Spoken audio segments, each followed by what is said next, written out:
Today, lawmakers got a private security briefing on this ongoing mystery of the unexplained drones that we have seen flying in the skies over New Jersey. U.S. intelligence and security officials are telling lawmakers that these flying objects that keep getting reported, like this one seen flying over a football field in Oakland, New Jersey, have no suspected ties to foreign adversaries. Lawmakers were also told that many of the recently reported sightings are believed to have been civilian aircraft that were mistaken for drones. But New Jersey leaders and the political leaders there say that they're still not getting answers on where exactly these objects are coming from, or who is controlling them, or where they're going. People got enough on their minds, right? They shouldn't have to worry about things flying around that they don't know who they belong to. Until you know the origin and what these drones' intent is, how can you tell me that there's no imminent threat? What are these drones doing in New Jersey? I can tell you what they're not doing. If they're Martians, I guarantee you they're not staying because the taxes are way too high. My source tonight is the famed astrophysicist Neil deGrasse Tyson, who has a new book, Merlin's Tour of the Universe, that is in stores now.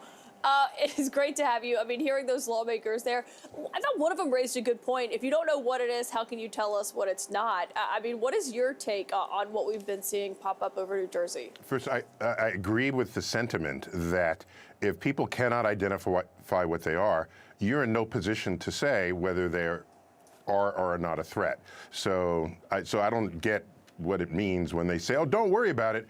We don't know what it is, but don't worry about it. But I can tell you this, if I can't claim to know the motives of aliens, but just being an Earthling, but of all the places to show up on Earth, they pick New Jersey? That'd be odd for me to wonder what the aliens are looking for. No offense to New Jersey. I'm just saying, there's the whole Earth they could have visited. So yeah, it's a mystery. And by the way, drones are more available to people than ever before. So maybe this is just the new normal. And Jersey's getting the first taste of it. But I'm a little disappointed that given that we have a nearly $1 trillion budget for the Pentagon, that nobody knows what these things are. Now I'm worried about national security. One, I gotta say for the people from New Jersey who are watching that, I'm gonna get some complaints from Phil Murphy and others about that comment, saying New Jersey is a great place for Martians to visit. Great place except for the taxes. Okay, apparently. Yeah. I would send him to Alabama, but our football team's not doing so well this year. But honestly, on this, and your point there about the Pentagon is a good one, because we heard from John Kirby today. He used to be at the Pentagon, and he said it appears that many of the reported sightings are actually manned aircraft that are being operated lawfully. But there is such a heightened sense of public concern that what we are hearing, and this has been going on for days now, it's not making anyone feel any better about it. Yeah, well, maybe there's a sensitivity or an awareness factor for lights in the sky, especially after a year and a half of congressional testimony of people declaring that we're being visited. So if this gets people to look up, I'll take it, right? As an astrophysicist, my sign off to my podcast is keep looking up. And if looking up means you're more aware of what's in the sky, and if that can be helpful to lawmakers, to the Pentagon, then let's keep doing it. In fact, there was a committee set up by NASA to help the Pentagon and lawmakers be a clearinghouse for people's observations of things they don't understand by using their smartphone, which has all manner of metadata related to how you use it. And so this would be an ideal case for everyone to whip out their smartphones, get data, and see what we can make of it. Friend or foe.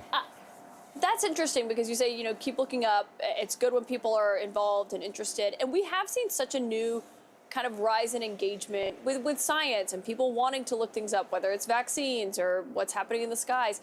But my producer, Michael, made a good point that a lot of that, when we're seeing that, it's not just always renewed engagement. It's also being paired with a growing distrust of people like you who do what you do for a living, who back things up with data and facts and science. People don't always trust it if it doesn't confirm, their suspicions of something. Yeah, this is a problem going forward. It's the loss of people's trust in experts. I mean, let's put it just out there in that way. And that's odd because if something happens to the plumbing in your house, are you going to say, oh, I'll fix it? Or do you call an expert, right? Just ask yourself all the ways that you've engaged experts in your life. And then all of a sudden, you have access to the internet and you say, well, I'm not going to trust experts. I'm going to trust my own research. Could have ultimately lethal consequences if you're making decisions that affect your health and well-being. Yeah, that's a great point, and I always trust the plumbers on that. I'm never trying to do anything myself. Neil deGrasse Tyson, it has been a joy to have you on. Congrats on the new book out, Merlin's Tour of the Universe. It is out now, and I encourage everyone to read it. Thank you so much. You got it. Thank you.